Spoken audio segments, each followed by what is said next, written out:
choir was started by John Finley Williamson in Dayton, Ohio at the Westminster Presbyterian Church in 1926 and ultimately wound up in Princeton, New Jersey.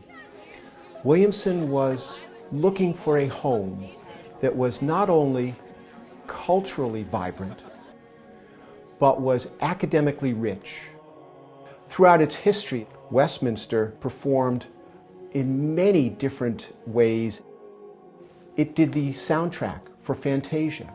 So there have been really historical moments.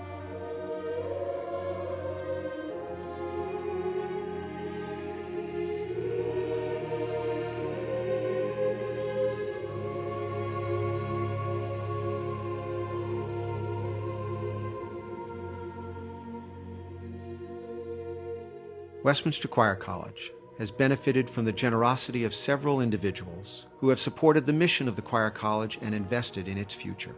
Campus buildings and landmarks bear their names in recognition of their commitment and foresight.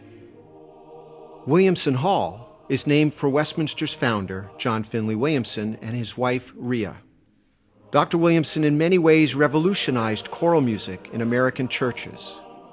Throughout his career, he evolved and expanded his thoughts about choral music and education while always continuing the preparation of aspiring musicians to serve the world through music.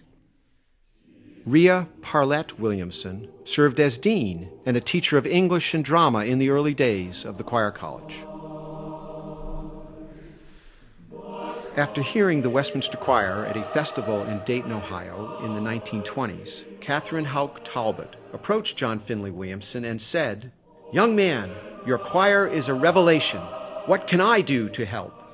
Described by former President Lee Bristol as possessing the finer qualities of Joan of Arc and Auntie Mame, Mrs. Talbot put aside an opera career to raise a family. But for the rest of her life, she was Westminster's greatest advocate and a generous benefactor, arranging for its first European tour and historic performances in Russia. Talbot Library honors the vital role Mrs. Talbot played in Westminster's founding and her family's continued connection to the Choir College.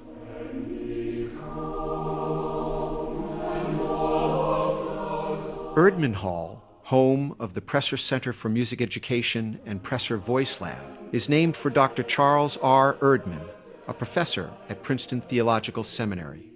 Dr. Erdman played a crucial role in Westminster's move to Princeton.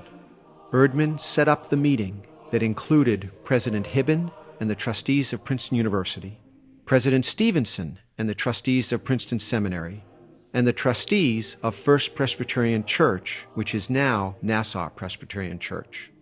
They started meeting on Wednesday morning, and by Wednesday afternoon, Westminster Choir College had a new home.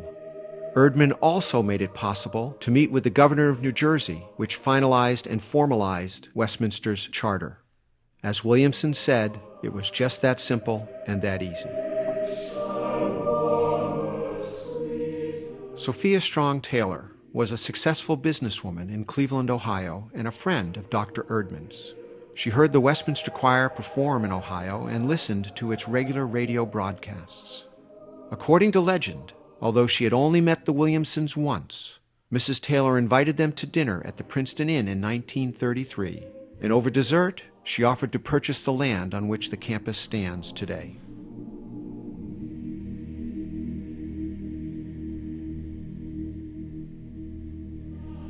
Lee Bristol left his position as a vice president of the Bristol-Myers Company to become Westminster's third president in 1962.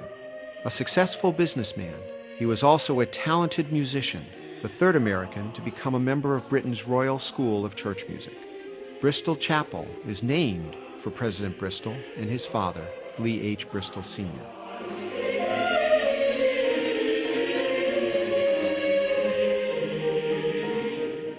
William H. Scheide served on the board of Westminster Choir College for 27 years, 9 of them as chairman.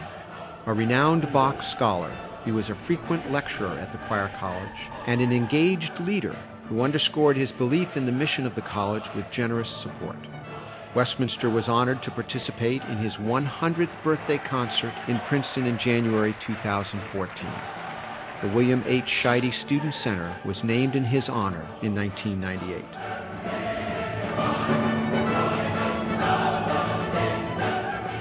Elsie Hilliard Hillman is the granddaughter of Catherine Haug Talbot and a member of the class of 1948. She served on the Board of Trustees for Westminster Choir College and for Rider University. With her husband Henry, Mrs. Hillman has committed time, talent, wisdom, and financial resources that have led to Westminster's current success. The Hillman Performance Hall serves as a center for rehearsals, performances, and a portal to connect Westminster with the world through technology. Marion Bucklew Cullen, a longtime Princeton resident, also served on the Westminster Choir College Board of Trustees. An avid traveler, she took great pleasure in meeting Westminster alumni around the world. Westminster Choir College recognized her work as a community leader and an advocate for the arts and education by presenting her with an honorary Doctor of Humanities in 2003. Upon her death in 2012, Mrs. Cullen made the largest bequest to the Choir College in its history. The Marion Bucklew Cullen Center honors her long-standing commitment to Westminster Choir College's mission and to its students. Westminster is grateful to these remarkable leaders and to the many others who have invested in the Choir College over the past 8.5 decades.